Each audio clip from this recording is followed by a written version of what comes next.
Hello mga kabibig, welcome back sa ating bagong YouTube channel. Ito ang pinakamaingay ng YouTuber sa balat ng YouTube.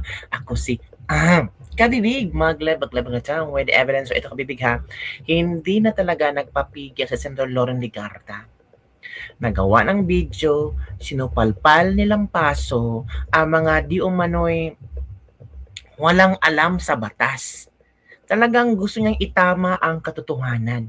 Gusto niya ipamukha sa grupo na Win Gatchalian at Erwin Tulfo at Soto na mali ang pinaniniwalaan nyo. Na kami pa rin ang majority at si Senate Alan Peter Cayetano pa rin ang Senate President at ako ang Senate Pro Tempore. Tama na ang mga imahinasyon, tama na ang panaginip.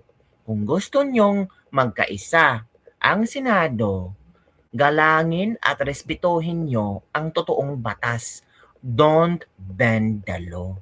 I think yan ang message ni Senator Loren Legarda para iparating sa grupo ni Ping Lacson, ni Soto. Ay ewan ko sa mga taong ito. Nagbanta na pala itong si Erwin Tulfo na kayang bibit-bitin. Papalayasin, kukiliyuhin sina Senator Alan Peter Cayetano at Marcoleta at iba pang senador kung ulit sila gagawa ng Blue Ribbon Committee hearing kasi confident at proud na proud si Erwin Tulfo na siya ang chairman ng Blue Ribbon Committee kaya wala kayong karapatan na gumawa ng hearing. Kasi kung gagawa kayo ng hearing, dadamputin kayong lahat, ipakukulong ko kayong lahat. Wow. Ganun na ba ang mga senador astig na mga senador ngayon? Astig ba yan? Or ano yan? Martial law? Diktador? Mambabanta? Wow. O sa mga bumoto, sa mga Tulfo, mag-isip-isip kayo. Ito ba yung binoto nyo? O lumabas na talaga ang tunay na kulay nila? Diba? O ito kabibig ha, Senator Loren Legarda sa kanyang statement kabibig kanina ito. Makinig tayo. Sa mga kapwa ko Pilino, malinaw na nakasaad sa konstitusyon. Walang sinumang senador ang maaaring lehitimong tumayo bilang Pangulo ng Senado batay lamang sa 12 boto. Ito ay pinagtibay sa ilalim ng 1987 Constitution.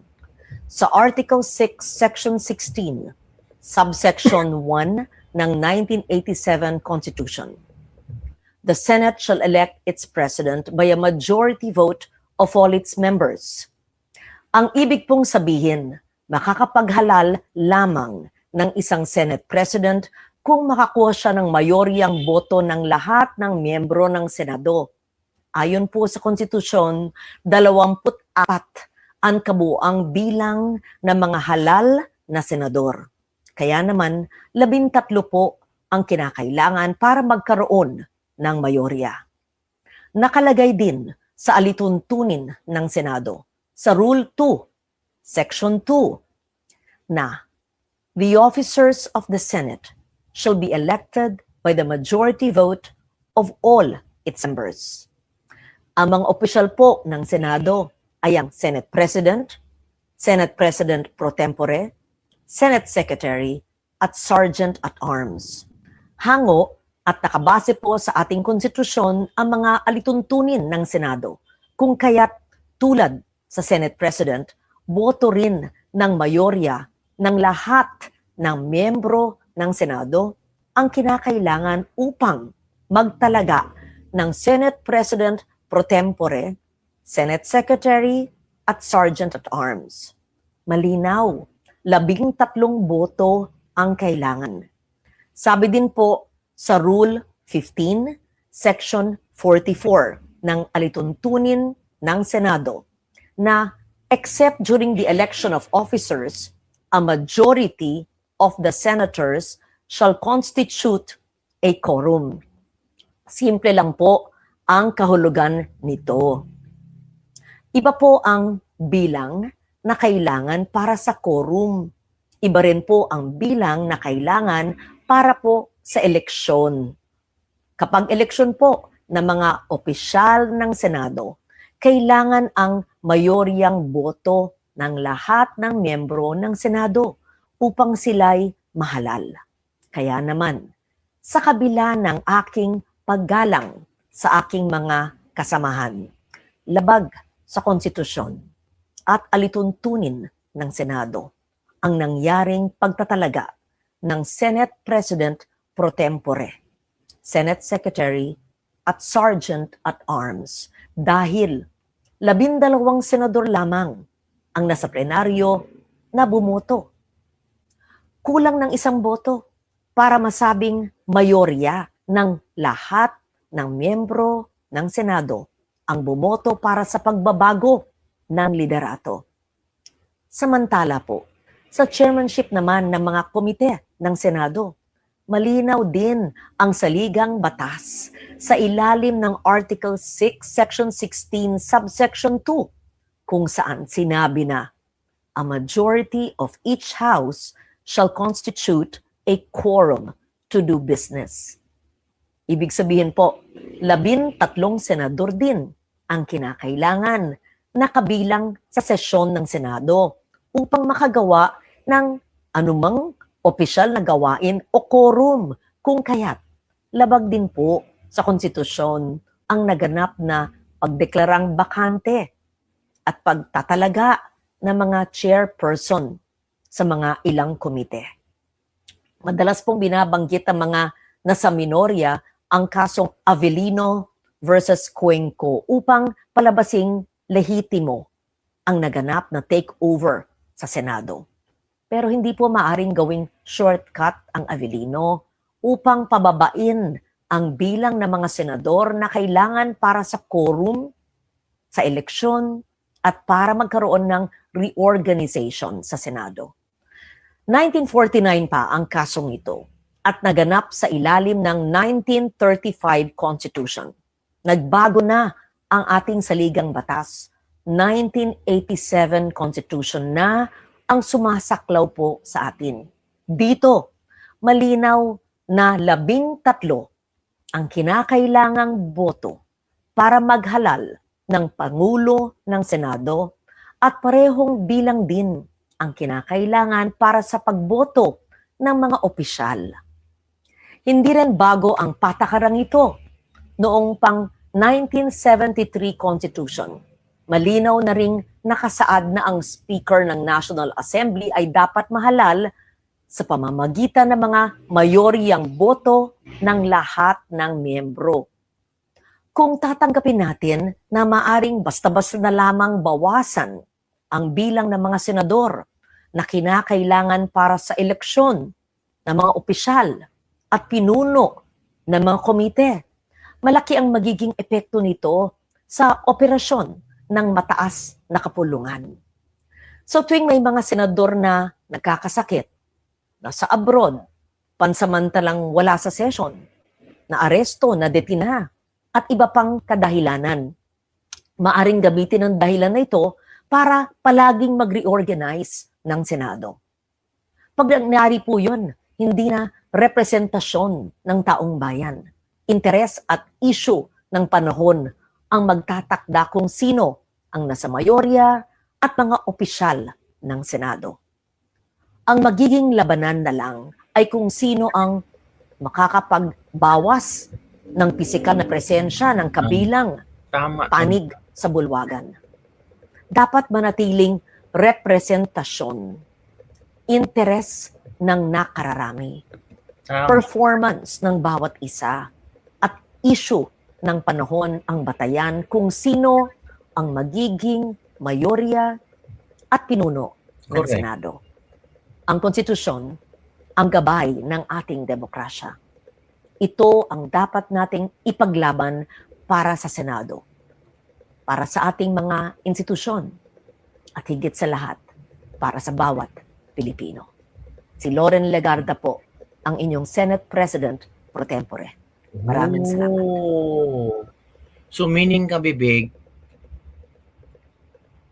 hindi niya in-acknowledge si Win Gatchalian. Ginoo, ito ka, Bibig, hanggang niyo ulit, Sa bawat Pilipino.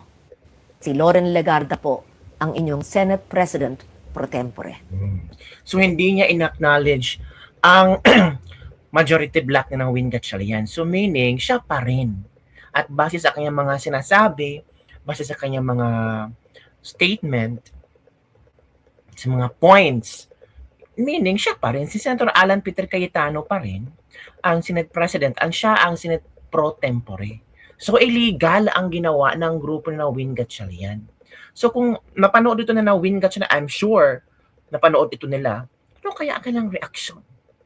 Ano kaya ang magiging mangyayari sa Lunes? Kung itong lahat ng senador ay magtipon-tipon at pupunta sa sesyon, meron na kaya mag-walk out ulit? Kasi si Senator Loren Garda, ako pa rin, maraming salamat, Loren de Garda, ang iyong Senate Pro Tempore. So it means, hindi niya binigay ang kanyang posisyon kay Win Gatchalian. At naniwala siya na yung ginawa ni Win Gatchalian ay illegal at wala sa tamang direksyon. Oh, so meaning yung Blue Ribbon Committee hearing ni Erwin Tulfo, illegal. Halak. Maraming mananagot talaga kabibigo. Ito ha, pakinggan natin si 11 kami, 11 din sila. Opo. Kaya lang yung 10 nag-walk out. Nag-walk out. Isa na lang ang natira, so 12 na lang kami. Yes, tama kayo. Sa makatwid sa 12, walang quorum. Tama? Wala po, 50-50. Wala nga. Dapat ang quorum kasi 13. 13, Tandaan mo opo. dyan ha. Baka Opo. ikaw pati ikaw nawawala. Kaya ako Oo. sinasabi ito, Opo. nung 12 na lang kami, sinong nag-question ng quorum? Si Senad Tito Sen, opo. Oo, sabi niya, Minority Leader. do we have a quorum? Wala na, dahil 12 nga eh. Oo nga, no, naka-record yun. Bakit nung ginawa nila na June 3, Oo. pinipilit nila na merong quorum? Oo nga, no. Oo So, nga. they questioned the same number of quorum, 12 din yun. pero ginamit nila noong June 3. correct. 11 kami, Tama. 11 din sila. Opo. Kaya lang yung 10 nag-walk out, Nag-walk out. isa na lang ang natira, so 12 na lang kami. Yes, tama kayo. Sa makatwid sa 12, walang quorum. Tama? Oh. Wala po, 50-50. Wala nga. Dapat ang quorum kasi 13. 13, Tandaan mo opo. dyan ha. Baka Opo. ikaw pati ikaw nawawala. Kaya ako Oo. sinasabi ito, Opo. nung 12 na lang kami, sinong nag-question ng quorum? Si Senad Tito Sen, opo. Oo, sabi niya, Minority Leader. do we have a quorum? Wala na, dahil 12 nga eh. Oo nga, no, naka-record yun. Bakit nung ginawa nila na June 3, Oo. pinipilit nila na merong quorum? Oo nga, no. Oo nga. So, they questioned the same number of quorum, 12 din yun. pero ginamit nila noong June 3. Ito ang komento ng ating mga netizen. Very talented attorney Marco Dagad, always be with you. Kala ni Tulfo, VIP, tama siya. Bendalo kasi basta kay Cheese ako pinabili, vlogging, play safe. The difference is the one is bended. When you bend one, it become two. Ano ba naman to?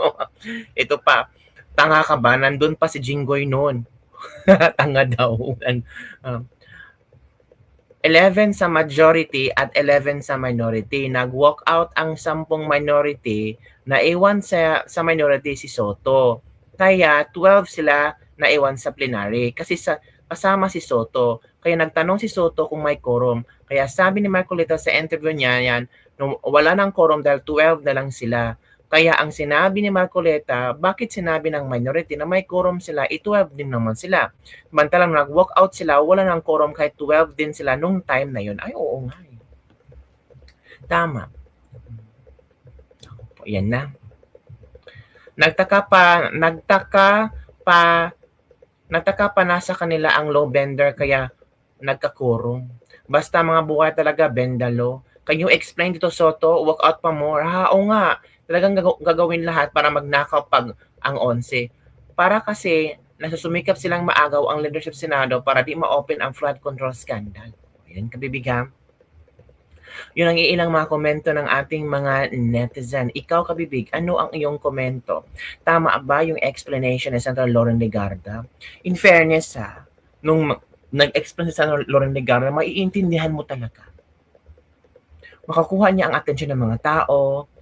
Tapos simple lang ang kanyang pag-explain sa nangyari, sa sitwasyon, sa mga ginamit na mga version ng grupo ni Soto. Talagang mapaisip ka nga, no? Mali pala yung ginawa nila Soto. Kaya ang sinabi ng Senator Loren Legarda, ako maraming salamat po. Ako si Senator Loren Legarda, ang iyong Senate Pro Tempore. Oh, supalpal si Win Gatchalian doon. Sabi nga ni Pierre Cayetano, Win, wag puro imagine, stop your imagination. So yun lang kabibigang ating libak-libak for today. Don't forget to like, subscribe, and share this video. Bye everyone. See you next time.